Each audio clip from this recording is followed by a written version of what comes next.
ஹரே கிருஷ்ணா. நாம் பார்த்துட்டு வர ஸ்ரீமத் பாகவதத்தில் சௌனகாதி மகரிஷிகளோட கேள்விகளுக்கெல்லாம் சூத மகரிஷி பதில் சொல்லிக்கிட்டே வராரு.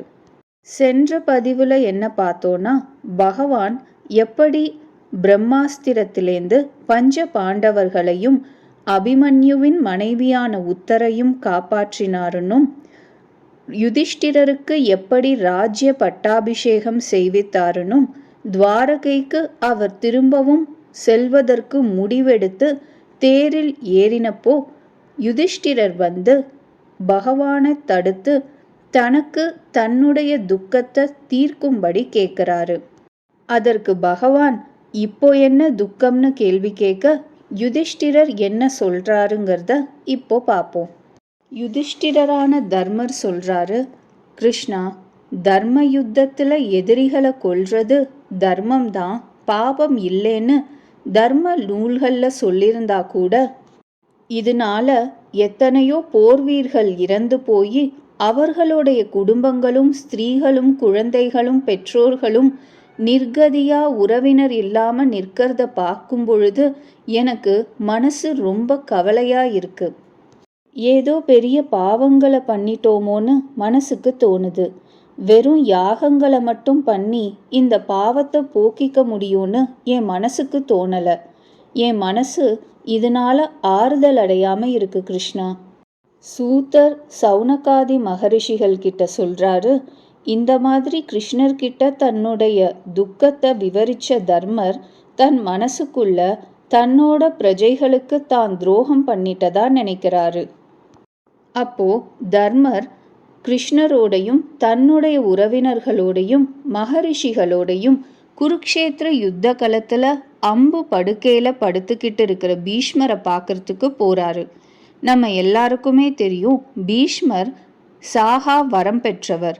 அவரால் விரும்பப்பட்டாதான் அவருக்கு இறப்பு நேரிடும். அப்படிப்பட்ட பீஷ்மர் யுத்த களத்துல அம்பு படுக்கையில அடிபட்டு படுத்திருக்காரு. பஞ்ச பாண்டவர்களும் பகவானும் ரிஷிகளும் தன்னை நோக்கி வரத பார்த்த பீஷ்மர் அவர்களை வரவேற்று அம்பு படுக்கையிலிருந்தே, பாண்டவர்களே, நீங்க தர்மிஷ்டரா எவ்வளவு நல்லவங்களா வாழ்ந்தும் பலவிதமான கஷ்டங்களை அனுபவிக்கும்படியா ஆயிடுச்சு.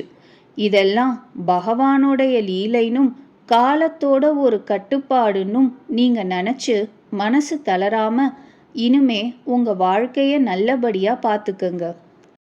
துரியோதனாதிகள்னால நீங்க பட்ட கஷ்டங்களும் உங்களை சின்ன வயசுலேருந்தே வளர்க்கறதுக்கு உங்க அம்மாவான குந்தி பட்ட கஷ்டமும் நான் வாயால சொல்லி மாளாது. இது எல்லாமே பகவானுடைய ஆணையாக நினைச்சு மனசை தளர விடாம ராஜ்யம ஆண்டு நல்ல பரதவம்ச ராஜாவான நீ தர்மத்தை நிலைநாட்டி உன்னுடைய பிரஜைகளை இனிமேல் காப்பாற்று.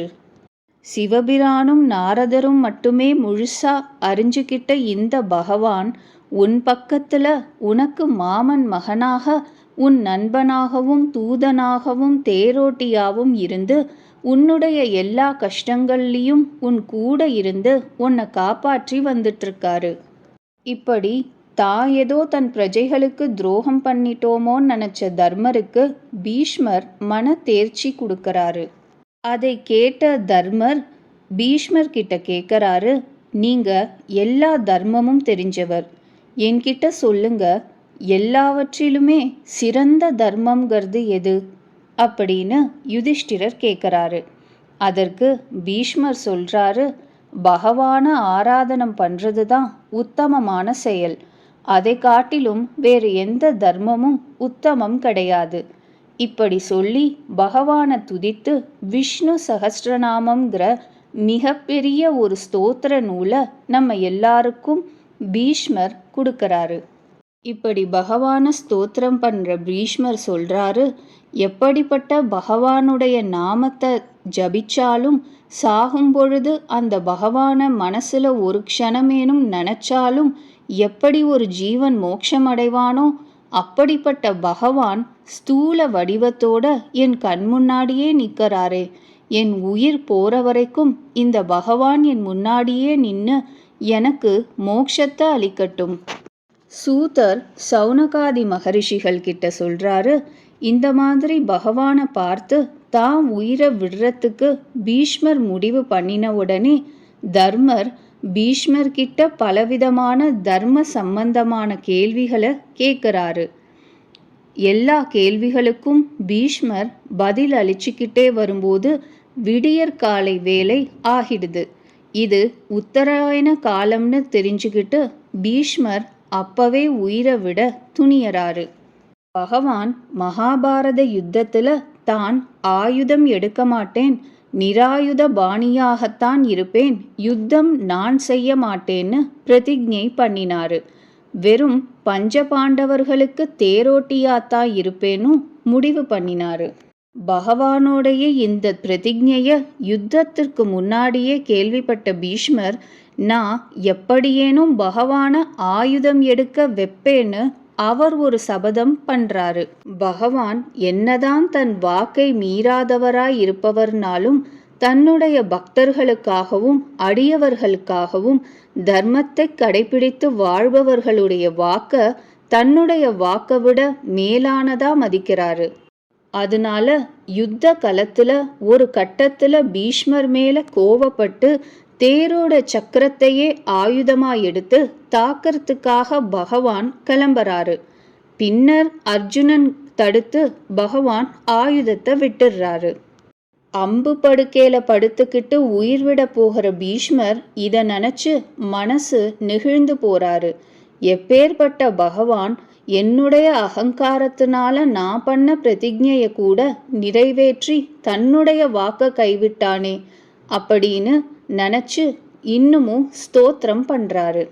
இப்படி ஸ்தோத்திரம் பண்ணி முடிச்சு புண்ணிய காலம் வரும்பொழுது தன்னுடைய உயிரை அந்தராத்மால அடக்கி பிராணனை விட்டுடுறாரு.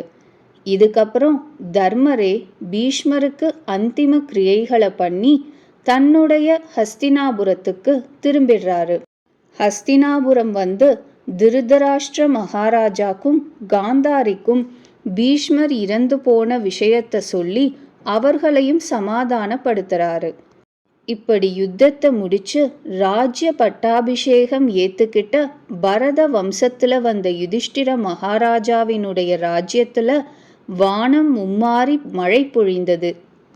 விருட்சங்களும் பசுக்களும் மலைகளும் சுபிக்ஷமா பலவிதமான செல்வங்களை மக்களுக்கு கொடுத்து மக்களும் பிராணிகளும் தர்மரோட ராஜ்யத்துல எந்த நோய் நொடியும் இல்லாம சந்தோஷமா வாழ்ந்துட்டு வராங்க. பகவான் கிருஷ்ணரும் பாண்டவர்களோட பிரியத்துக்காக கொஞ்ச காலம் ஹஸ்தினாபுரத்துல அவங்களோட தங்கிட்டு துவாரகைக்கு கிளம்புறதுக்கு ஆயத்தம் ஆறாரு. பஞ்ச பாண்டவர்களும் உறவினர்களும் பகவானுக்கு பிரியா விடை கொடுத்து அனுப்புறாங்க. தேர்ல பகவான மனசில்லாம விடை கொடுத்த பாண்டவர்கள் பகவானுக்கு குடை பிடிக்கிறது, சாமரம் வீசுறது, பல பரிசு பொருட்களை கொடுக்கறதுன்னு தங்களுடைய அளவிட முடியாத பிரியத்தை பல விதமா பகவான் கிட்ட காட்டுறாங்க. பகவான் துவாரகைக்கு திரும்பி தன்னுடைய வருகைய தன்னுடைய மக்களுக்கு தெரிவிக்கிறதுக்காக சங்கநாதம் பண்றாரு. அதை கேட்டு அளவிட முடியாத சந்தோஷத்தோட துவாரகாவாசிகள்லாம் வந்து பகவானுக்கு தீபாரதன புஷ்ப ஆரத்தி எல்லாம் பண்ணி அவரை வரவேற்று ஆடி பாடி மகிழறாங்க. பகவான் தன்னுடைய எண்ணற்ற பத்னிமார்களும் குழந்தைகளும் உறவினர்களும் இருக்கும் தன்னுடைய பெரிய மாளிகைக்குள்ள பிரவேசிக்கிறாரு. அவரை பகவான்னு தெரியாம சுற்றி இருக்கிற ஜனங்கள் எல்லோரும் தனது தனது பிரியத்துக்கு ஏற்ற மாதிரி பகவானை நடத்துறாங்க. பகவானும் ஏதோ அவர்களோட பிரியத்தை பெரிசா மதிச்சு அவர்களுக்கு கட்டுப்பட்டது போல வாழறாரு. சூதர் சௌனகாதி மகரிஷிகள் கிட்ட சொல்றாரு, இப்படி துவாரகைக்கு பகவான் போன உடனே இங்க ஹஸ்தினாபுரத்துல கர்ப்பவதியான உத்தரை அவளுடைய சிசுவை ஈன்றெடுக்கிறாள்.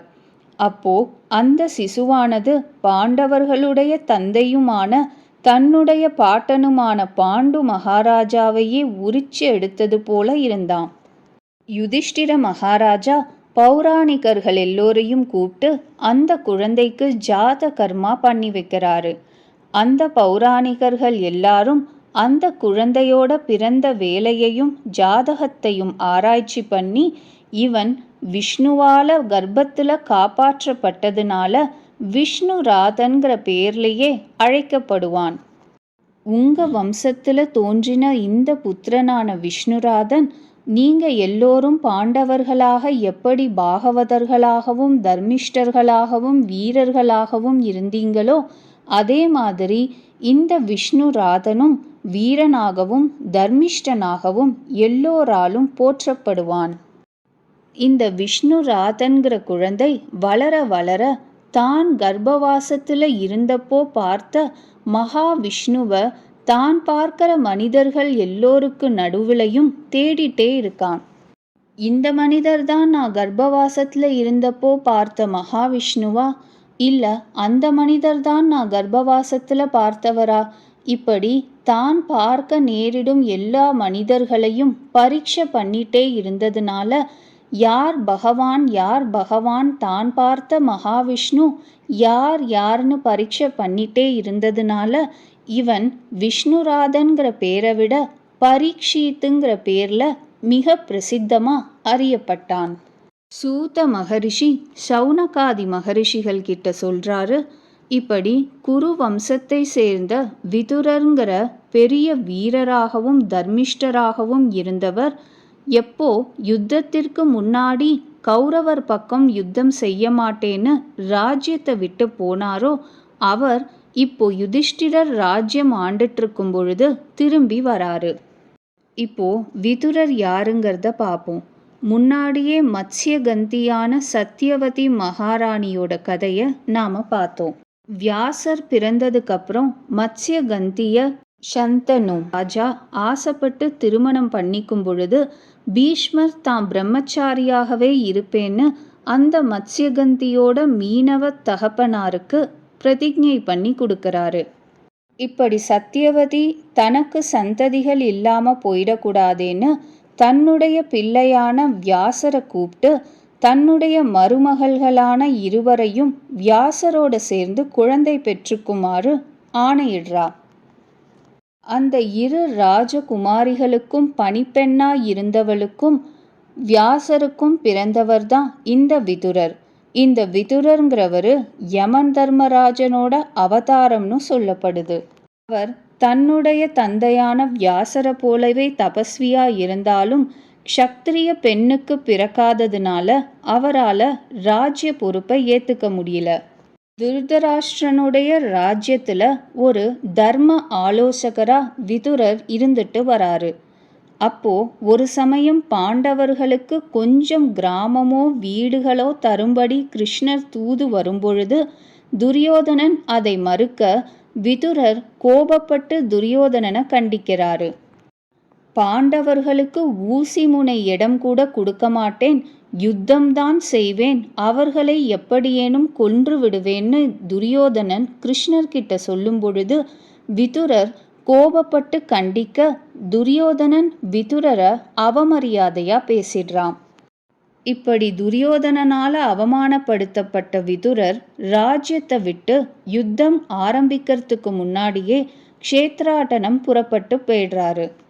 இப்படி யுதிஷ்டிரர் ராஜ்யம் செய்யறத கேள்விப்பட்டு யுத்தத்திற்கு முன்னாடி க்ஷேத்ராட்டனம் புறப்பட்ட விதுரர் திரும்பி வராரு. விதுரர் எவ்வளவு பெரிய தர்மிஷ்டர் ஞானி தபஸ்விங்கிறத தெரிஞ்சுக்கிட்டு கௌரவர்களும் பாண்டவர்களும் அவர்களை வரவேற்று பூஜிக்கிறாங்க. குருக்ஷேத்திர யுத்தத்துல பீஷ்மர் துரோணர் கிருபர் இப்பேற்பட்ட சான்றோர்களும் குருமார்களும் இறந்த துக்கத்துல இருந்த பாண்டவர்கள் விதுரர் வந்ததை பார்த்து அவர் எவ்வளவு பெரிய தபஸ்வி தர்மிஷ்டர் தன் குடும்பத்து பெரியவர்னு நினைச்சு அவருக்கு உபச்சரணை பண்ணி பூஜை பண்ணி வரவேற்கிறாங்க.